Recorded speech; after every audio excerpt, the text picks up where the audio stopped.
ตัวนี้แม่นพวกเจ้าอยู่ล่ะละหมาบัดนี้ฟังอีกก่อนพ่อเนียมเอ๋ย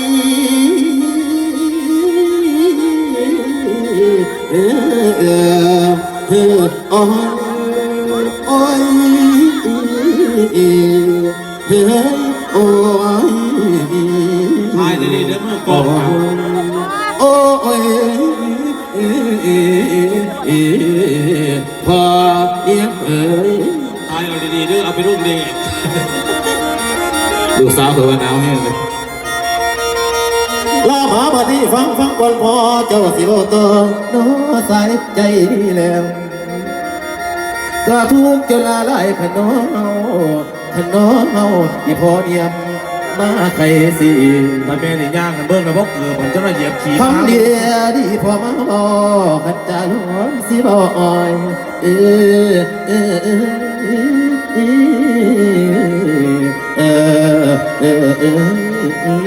อาย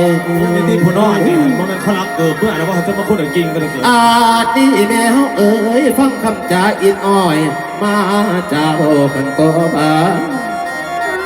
ครอบครัวเขานั้นนะสมาถูกเอาเรียลายแล้วมันถูกเป็นอย่างน้อสารบ่มีนกคือเขาหมู่ประสุนนอสาวบาทเลยสิไข่คำจ่าตานกับปีลาพร้อมแก้วเมียเวเดินนอง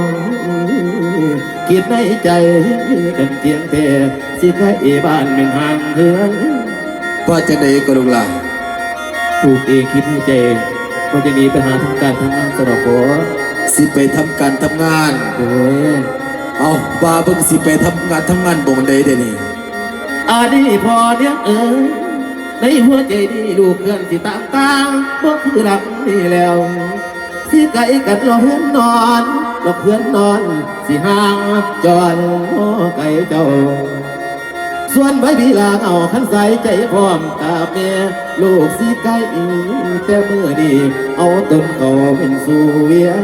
ชาติจะคล้องแต่ว่าเอามืออ่านบอกเอาสิไปไกลปนันคุณสมองว่าสิไปหาทำงานทั้งเพียงกันตัวไหนพอพี่โถสิไปไกลไปได้ไงดอกอย่าบอกได้ว่ารักษาผู้อื่นเมื่อดีพอเทียมเอ๋ยลูกสิเบาเกียงให้พอคอยน้อจ่าหลอกนี่แล้วบินเรือห้องอดฟังเอา